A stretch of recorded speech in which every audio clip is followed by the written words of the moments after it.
Dan pada titik-titik yang tertentu, ada ujian iman yang Tuhan beri kepada kita. Dan di situ kita sampai pada persimpangan jalan antara terus mengikuti Tuhan atau berbelok lalu mengikuti kehendak kita, mengikuti kehendak dunia, dan mengikuti isi hati yang banyak kali tidak sesuai dengan kehendak Tuhan. Ini adalah satu perenungan yang mendasar bagi kita di dalam merefleksikan nilai-nilai kehidupan istimewa saat kita mengalami ujian-ujian iman, ujian-ujian kehidupan. Kalau saya mengatakan ujian iman, maka saudara perhatikan. Tidak ada satu orang bisa naik level tanpa melewati ujian. Maka ketika saya dan saudara diuji, Tuhan mempersiapkan kita untuk level yang lebih tinggi. Tetapi banyak orang gagal pada ujian ini. Ini menjadi persoalan. Kita ingin supaya bisa naik level, tetapi tidak siap untuk melewati ujian. Bagaimana mungkin itu bisa terjadi?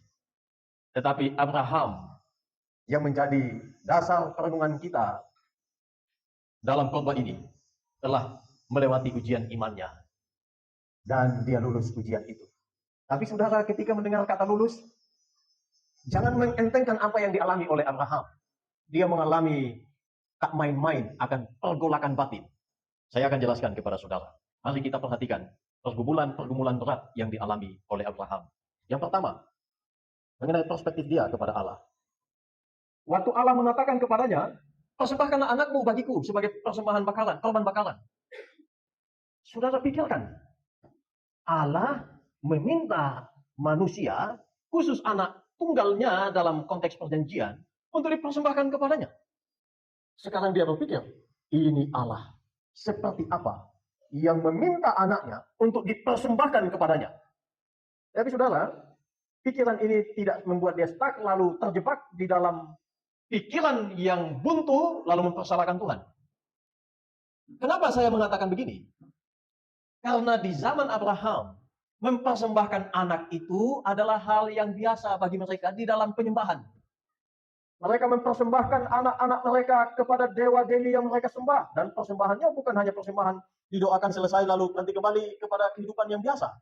Persembahkan yang dimaksudkan di situ, anaknya dikorbankan, dibunuh untuk dewa-dewi. Sekarang Tuhan datang dengan permintaan sama, persembahkan anakmu. Maka Abraham secara logika, dia akan membandingkan dengan praktek kehidupan di zaman itu. Tetapi sudah perhatikan, dia tidak sampai pada titik kebuntuan. Karena setelah kita membaca teks itu, Abraham mengikuti apa yang diminta oleh Tuhan. Itu yang pertama. Tapi sisi lain, masih berkaitan dengan Allah yang disembahnya. Anak ini dinantikan 25 tahun lamanya. Lalu setelah lahir, anak ini sudah bertumbuh, anak ini diminta oleh Tuhan dipersembahkan jadi korban yang mati. Allah yang berjanji atas anak ini, untuk anak ini, sekarang Allah yang minta anak ini untuk dipersembahkan kepadanya. Sedangkan di sisi lain, Allah yang sama juga yang berjanji bahwa dari keturunannya Ishak inilah yang akan melanjutkan garis keturunan sang Abraham. Sudah perhatikan, jangan pikir Abraham itu orang yang sederhana dalam berpikir. Itu bapak leluhur, bapak orang beriman dengan perefleksian yang mendalam. Ilmunya tinggi, pengalamannya banyak. Itu sudah dibuktikan dari kitab suci kepada kita. Bahkan dalam dunia bersosial juga jagonya. Dunia perang juga jagonya. Tentu dia dipakai oleh Tuhan bukan karena jagonya. Bukan itu. Tetapi yang saya ingin tekankan, ketika perintah ini diberi oleh Tuhan, Alkitab tidak mencatat keluh kesah Abraham. Tetapi, sudah perhatikan, Abraham tidak menjawab, ya Tuhan. Atau tidak menjawab, oh tidak Tuhan. Tapi dia buktikan dengan tindakan. Di situ dalam diam, dia menaati. Tetapi dalam diam pula, dia bergumul dengan perintah yang diberi oleh Tuhan. Itu poinnya. Jadi saudara, yang pertama, dia bergumul berat tentang Allah yang memberi perintah ini. Yang pertama. Pergumulan yang kedua, dia bergumul bagaimana harus mempersembahkan anaknya. Kalau tadi berkaitan dengan Allah, sekarang dia arahkan pikirannya kepada anak yang kekasih, yang lahir di usia tua. Saudara, dikatakan Abraham akan mempersembahkan Ishak anaknya itu di satu tempat yang telah ditujukan oleh Tuhan, yaitu di Gunung Moria. Dalam penjabaran dikatakan Salomo membangun bait suci di situ. Dan dalam penafsiran yang lebih lagi dikatakan bahwa Yesus yang disalibkan di Bukit Golgota itu tidak jauh dari Bukit Moria. Itu penjelasan-penjelasan. Tetapi poin penting yang ingin saya sampaikan berkaitan dengan pergumulan ini. Dari tempat asal, tempat tinggal Abraham, dia akan berjalan 3 hari perjalanan. Saudara perhatikan, selama 3 hari perjalanan, langkah demi langkah menuju kepada tempat yang ditentukan oleh Tuhan, itu begitu berat. Tidak mudah. Langkah demi langkah. Dan selama 3 hari loh. 3 hari perjalanan itu dia terus mengingat akan perintah Tuhan. Tetapi dia tetap melangkah. Dia waktu ingat perintah Tuhan, dia tidak diam lalu kembali ke rumah dan tidak lanjutkan perjalanan lagi, tidak. Dia terus melangkahkan kakinya bersama bujang dan anaknya Ishak bersama-sama dengan dia. Terus melangkahkan kaki kepada tujuan Tuhan, kepada apa yang Tuhan kehendaki.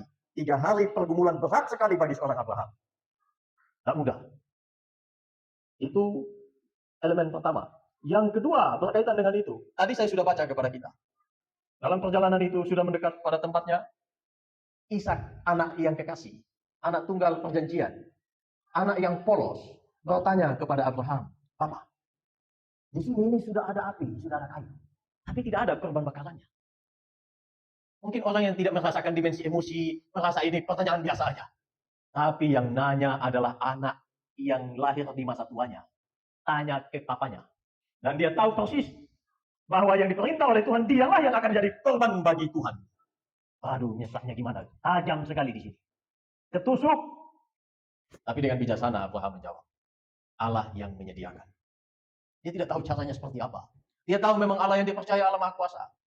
Buntu semua karena Tuhan meminta Ishak untuk dipersembahkan.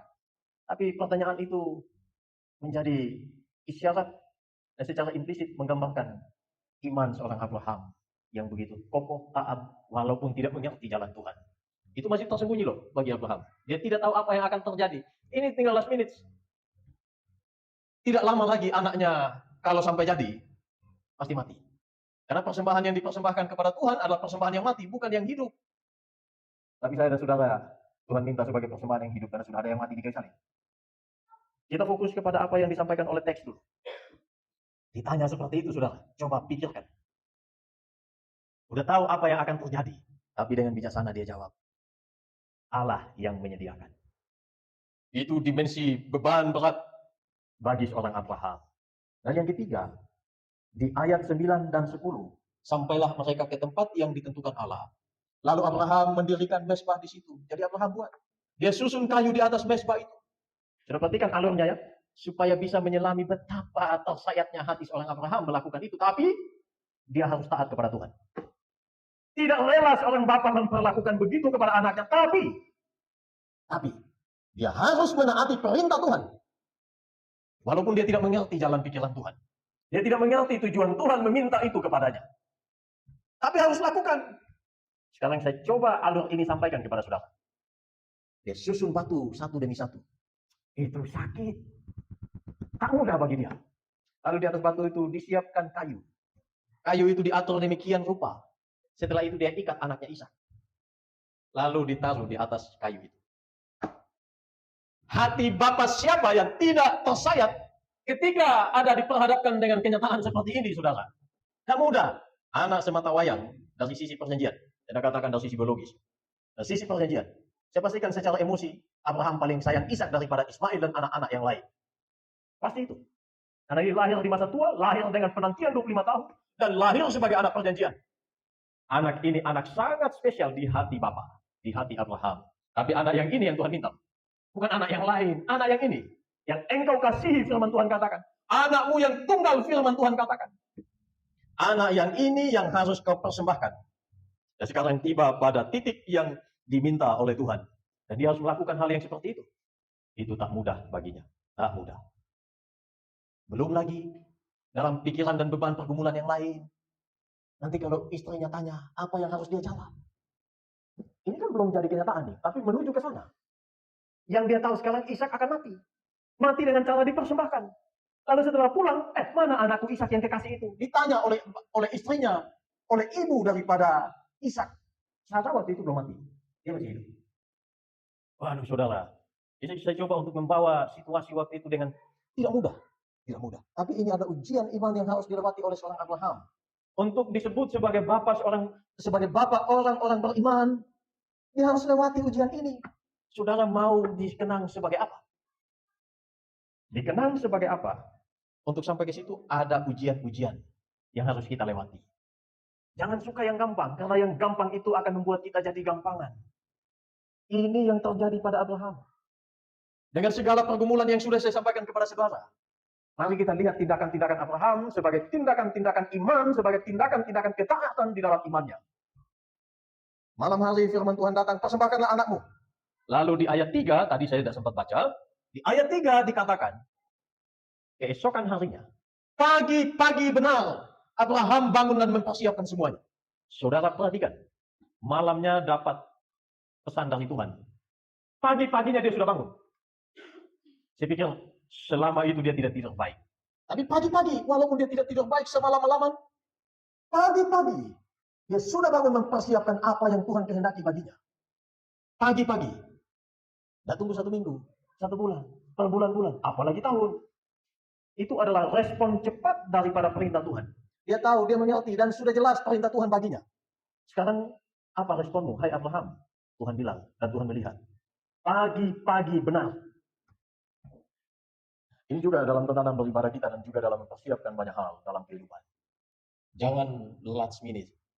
Jangan berlambat-lambat. Kalau bisa cepat, itu lebih baik. Kalau bisa tepat waktu, itu lebih baik. Kita belajar dari Abraham. Pergumulan apa yang tidak dialami oleh Abraham? Yang begitu mendalam ini. Tetapi dia pagi-pagi loh. Dia tidak malas-malasan. Dia tidak uring-uringan. Aduh Tuhan, kasih saya waktu 2-3 hari lagi, 1 minggu, 1 bulan lagi. Tolonglah supaya saya lihat anak saya. Dah. Pagi-pagi. Dia tidak banyak bicara. Tidak ada kata terucap dari mulut. Tapi dia munculkan dalam tindakan. Pagi-pagi benar. Dia mengikuti kehendak Tuhan. Sesegera mungkin setelah Tuhan mengatakan demikian, dia lakukan. Padahal Tuhan dah bilang, besok pagi langsung melakukannya. Dah. Tidak eksplisit begitu, kata Tuhan. Tapi dia mengerti kehendak Tuhan. Dia tidak mengerti apa yang akan terjadi. Tapi satu hal yang dia mengerti adalah kehendak Tuhan. Itu loh yang membuat dia bisa melangkahkan kaki. Pagi-pagi benar. Itu sesuatu yang penting untuk diperhatikan. Lalu yang kedua yang dikatakan oleh kitab suci, dia mempersiapkan semuanya untuk sampai kepada tahapan pengorbanan yang diminta oleh Tuhan. Persiapkan semua. Bukan hanya Ishak yang dia siapkan. Bukan hanya dia ajak 2 bujangnya. Tapi bahkan kayu api pun untuk korban bakaran itu dia sudah siap dari rumahnya. Dia tidak siap di padang sana. Di tempat di mana Ishak akan dikorbankan. Dia siapin itu dari rumahnya. Ini persiapan yang matang. Dalam segala pergumulan yang berat, yang begitu membebaninya, dia melakukan itu dengan persiapan yang matang. Saudara, mungkin ayat-ayat ini, kalau kita hanya sekedar baca biasa, kita tidak menemukan esensi dan pergolakan batin daripada seorang Abraham. Tapi sekarang sudah perhatikan, bahkan kayu api pun disiapkan. Kayu api bisa dapat di padang kok, tinggal pungut-pungut saja. Dan itu mudah pada zaman itu untuk mendapatkan kayu api di jalan. Tidak susah. Tapi Abraham tidak memilih itu. Dia memilih mempersiapkan itu dengan matang, bahkan dari rumahnya. Poin yang kedua, persiapan. Dan yang ketiga tindakannya adalah mempersembahkan. Ini yang menjadi klimaks daripada pergumulan Abraham. Dia sampai pada titik akhir di tempat di mana Tuhan meminta untuk mempersembahkan Ishak. Sekarang, seperti yang tadi saya sampaikan di ayat 9 dan 10, dia harus melakukan apa yang diperintah oleh Tuhan. Ini klimaksnya. Ini klimaksnya. Tangannya mengambil pisau. Sudah ikat anak yang kekasih itu. Sudah ada di atas kayu yang dipersiapkan untuk dibakar. Tangannya sudah ada pisau. Sedikit lagi. Tapi saudara, dengan pergumulan begini, Abraham tetap ingat dan taat pada perintah Tuhan. Tidak ada keraguan, walaupun di depan itu adalah anak yang dikasihinya. Tapi disinilah kita melihat, menyaksikan pertolongan Tuhan tepat waktu. Tuhan datang di waktu yang tepat. Tuhan tidak datang di hari pertama. Tuhan tidak datang dalam perjalanan 3 hari. Tuhan tidak datang saat membuat mesbah dan ada kayu di atasnya dan mengikat Ishak. Tapi Tuhan datang saat Abraham akan melakukan itu deminya. Pas itu Tuhan datang. Abraham dilihat oleh Tuhan. Selama 3 hari itu Tuhan lihat. Dan Tuhan mengenal isi hati dan isi pikiran daripada Abraham. Tuhan tahu apa yang dipikirkan oleh Abraham. Tapi memang ujian kan begitu. Mana ada ujian yang biasa-biasa aja. Anak-anak sekolah ketika akan mengikuti ujian, saya perhatikan belajarnya lebih sungguh-sungguh. Padahal sebenarnya belajarnya jangan tunggu pas mau ujian. Jangan pakai sistem SKS. Tapi banyak anak sekolah sistem begitu. Saya juga dulu begitu. Mungkin juga Bapak Ibu begitu dulu. Tunggu pas mau ujian baru mulai belajar tikam kepala minta ampun. Ya, kadang lambat. Tapi pada prinsipnya, setiap ujian itu mempunyai kesusahannya sendiri. Dan kita harus melewatinya untuk sampai lulus dan naik level. Ini yang dialami oleh Abraham. Tuhan melihat dia, mengamati dia. Abraham, engkau lulus tak ya? Dan sampai di detik-detik terakhir, Abraham lulus. Lalu Tuhan datang dengan firman, jangan kau apa-apakan anak itu. Abraham, jangan. Aku telah melihat kesungguhan imanmu. Engkau tidak segan-segan memberikan anakmu yang kekasih, anakmu yang tunggal, untuk dipersembahkan kepadaku. Tetapi bukan itu poinnya. Poinnya adalah kesetiaanmu kepadaku. Karena tidak mungkin juga Tuhan menghendaki anak itu dipersembahkan kepadanya. Ini adalah ujian bagi Abraham. Ada ujian baginya. Saudara yang dikasihi oleh Tuhan, dari situlah ketika Abraham mengatakan kepada Ishak, Allah menyediakan. Sekarang buktinya memang Tuhan yang menyediakan. Tapi ingat, Tuhan menyediakan di waktu yang tepat. Pada waktunya Tuhan. Bukan pada waktunya Abraham. Kalau mau ingin-inginan saja. Kalau bisa, saat Abraham bergumul awal-awal itu, Tuhan langsung sediakan. Tapi Abraham dibiarkan bergumul. Supaya dia mengerti bagaimana harus taat kepada Tuhan. Bagaimana berserah kepadanya. Dan bagaimana dia mengerti Tuhan menyediakan dalam seluruh kehidupannya. Itu dimensi ujian iman yang saya, saudara harus perhatikan di hidup ini. Apa yang menjadi ujian iman kita hari ini? Coba kita pikirkan, apa? Tuhan tidak mengambil itu sesuai keinginan kita. Bahkan Tuhan memberi itu untuk membimbing, mempertajam, dan membuat iman kita makin dimurnikan untuk Tuhan. Dengan demikian, seperti Abraham bisa menjadi bapa orang beriman, saudara menjadi seperti yang Tuhan inginkan. Tapi sekali lagi, melalui ujian iman. Sekarang saya masuk pada satu pertanyaan yang saya pikir ini mendasar. Mengapa Abraham mengikuti Tuhan? Mengapa Abraham mengiyakan, menaati permintaan daripada Tuhan kepadanya? Dia punya alasan untuk menolak. Dia bisa saja tidak mengikuti. Tapi kalau dia tidak ikut, maka tidak ada cerita yang indah. Tapi dia harus menerima. Yang saya maksudkan, mengapa dia menerima ini? Saya beritahu kepada saudara, anak-anak itu, apalagi anak-anak yang masih kecil, yang balita, begitu percayanya kepada bapak mereka, kepada anak mereka. Mau jalan di tempat yang rusak, yang mengancam, yang berbahaya pun, sejauh mereka digendong papanya atau ibunya, mereka tidak takut. Mereka jalan kok. Karena mereka bergantung kepada papa mamanya. Mereka tahu siapa yang menggendong mereka. Maka jawaban ini juga adalah perbandingan yang mirip dengan Abraham. Mengapa dia mau? Poinnya yang pertama, Abraham mengenal Allah dengan benar. Dia punya pengalaman yang panjang dengan Tuhannya. Waktu demi waktu dia lewati dan pengalaman-pengalaman bersama Tuhan cukup bagi dia untuk sekali lagi mempercayakan kepada kehendak Tuhan atas apa yang Tuhan kehendaki baginya. Pengenalan yang benar penting. Karena kalau kita salah kaprah, salah kenal, salah tindakan juga. Abraham mengenal Allah yang meminta supaya anaknya dipersembahkan. Dia tahu Allah ini adalah Allah yang sudah berjanji memberi Ishak, dan sekarang Ishak ada. Dan sekarang Ishak diminta, dengan cara Tuhan pun dia akan mengembalikan. Abraham juga tidak mengerti bagaimana caranya nanti. Tapi satu, dia mengenal Tuhan. Dan Tuhan yang dia kenal ini adalah Tuhan yang maha kuasa. Sudah dibuktikan dalam hidup. Bukan apa kata orang kepadanya tentang siapa Tuhan ini. Tapi dia punya pengalaman pribadi. Punya hubungan yang personal dengan Tuhannya. Jadi dia tidak percaya karena apa yang orang katakan kepadanya, tapi dia percaya karena dia punya pengalaman dengan Tuhannya. Dia kenal Tuhannya. Itu poin yang pertama. Lalu yang kedua, dia punya iman. Iman inilah yang membawa dia pada ketaatan. Bukan karena dia sudah mengerti apa yang akan terjadi. Itu masih buta baginya. Tapi karena iman, dia menaklukkan keraguannya. Dia menaklukkan semua sanksi yang ada dalam pikiran benaknya. Lalu dia menyerahkan semua kepada Tuhan. Tuhan, jadilah kehendakmu, bukan kehendakku. Maka jadilah kehendak Tuhan baginya. Dan itu sebab Abraham melewati ujian iman dengan baik. Saudara yang dikasihi oleh Tuhan, yang kita perhatikan perbandingannya. Abraham harus mempersembahkan anaknya yang tunggal, yang paling dikasihinya. Sekarang Bapa di sorga mempersembahkan anaknya yang tunggal, yang satu-satunya demi kita.